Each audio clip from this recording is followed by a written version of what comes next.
By the mid-1960s, luxury cars had become faster, quieter, and more refined than ever before.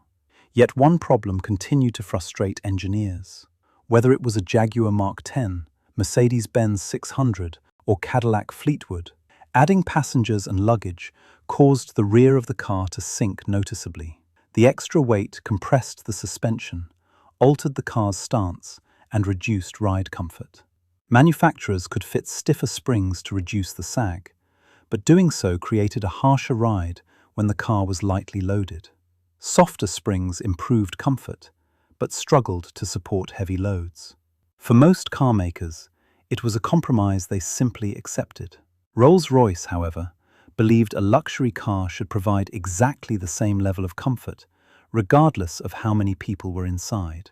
When the Silver Shadow was introduced in 1965, it represented one of the biggest engineering changes in Rolls-Royce history.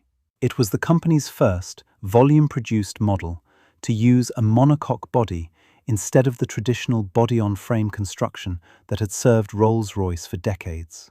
But hidden beneath its elegant styling was another innovation that attracted just as much attention among engineers: a sophisticated, self-leveling hydraulic suspension system. Rather than allowing the car to settle under heavy loads, the suspension automatically restored the vehicle to its correct ride height without any action from the driver. To understand why this mattered, it helps to look at how conventional suspension worked during the period.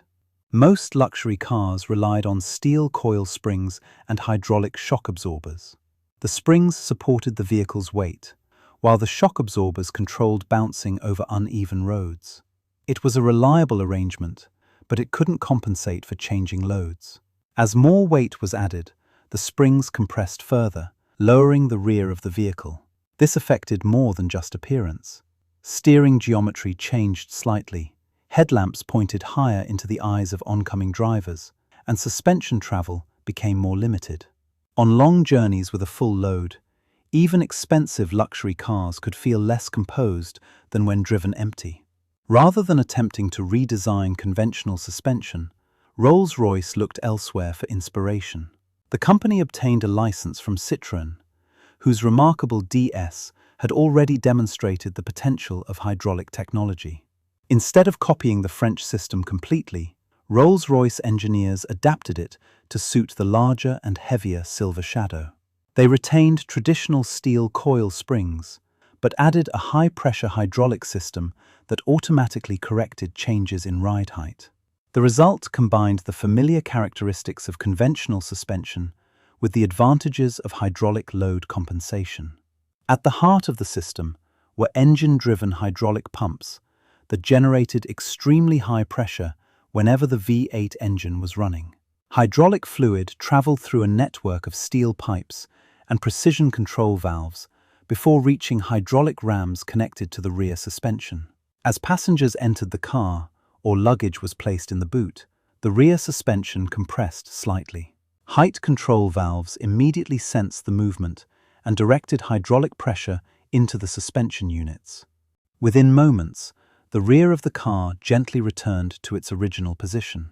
Once the correct ride height had been restored, the valves automatically closed and maintained that position until the load changed again. One of the cleverest aspects of the design was that the driver never needed to think about it. There were no switches to operate, no settings to adjust, and no complicated procedures to follow. The entire system worked automatically every time the car was driven. Whether the Silver Shadow carried only the driver or 5 passengers with heavy luggage, it maintained virtually the same stance and the same level of refinement. This consistency became one of the car's defining characteristics and reinforced Rolls-Royce's reputation for effortless luxury. The hydraulic system also performed another important task. Rather than being used solely for suspension, it supplied pressure to the Silver Shadow's powerful braking system. This meant the hydraulic pumps served 2 vital functions at once, providing both self-leveling suspension and hydraulic brake assistance. Rolls-Royce even incorporated multiple hydraulic circuits so that braking performance remained available if one circuit developed a fault. At a time when many manufacturers still relied mainly on vacuum-assisted brakes, this represented an unusually advanced approach to vehicle safety. Naturally, such sophisticated engineering demanded careful maintenance. The hydraulic system operated at pressures far higher than those found in ordinary passenger cars, meaning every seal, valve, and hydraulic line had to be manufactured to extremely high standards. Rolls-Royce specified regular servicing and clean hydraulic fluid to ensure reliable operation. Although some independent mechanics considered the system complicated, specialists soon discovered that it proved remarkably dependable when maintained correctly. Many surviving Silver Shadows still operate with their original hydraulic systems more than half a century after they were built. The greatest success of the Silver Shadow's self-leveling suspension was that most owners barely noticed it working. Unlike flashy automotive inventions that constantly reminded drivers of their presence, this system quietly carried out its task in the background. The car simply remained level, comfortable, and composed, regardless of the load it carried. That invisible refinement perfectly reflected Rolls-Royce's engineering philosophy. The finest technology wasn't designed to impress through complexity alone.